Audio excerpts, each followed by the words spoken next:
Here at the Urban Farming Institute, today we're going to be showing you how to make a grilled eggplant and tomato salad. My name is Marissa Swindell. I'm a grad student at Nova Southeastern University studying nutrition. Let's get started.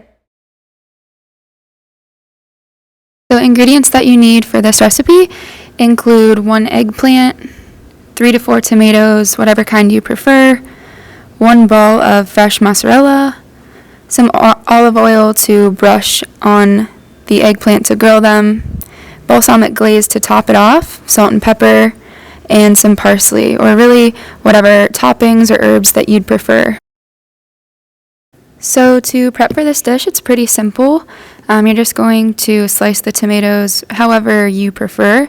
We did them about 1/4 inch to 1/2 inch thick just because they're really nice at that size to grill. However, of course, you can use fresh tomatoes opposed to grilling them, but I find that grilling them really brings out the flavor. And same with the eggplant. You're also going to slice that about 1/2 inch thick, 1/4 inch thick, whatever you prefer. And then you just slice your fresh mozzarella into, again, however you prefer. And then, of course, the olive oil, brush it on both sides of the eggplant and tomato. So while grilling, you're just going to put both the tomatoes and the eggplant slices right on the grill.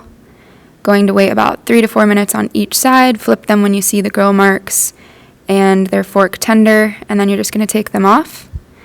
What's great about eggplants, they're a great source of fiber, copper, vitamin B6, and tons of antioxidants. And then tomatoes are a great source of vitamins A, C, K, and potassium. And then finally, we're going to plate everything. So you can see on the bottom, we chose collard greens to use, but you can use whatever you'd like. A salad mix, some sort of, other greens, things like that. And then you're just going to go ahead and layer the eggplant, tomato, and mozzarella cheese. And then, of course, we drizzled it with balsamic glaze, salt and pepper, and then added parsley at the end. But like I said, you can add really whatever you'd like. You can pair this with whatever you'd like, shrimp, chicken, use it as an appetizer, a full meal, pair it with some sort of pasta.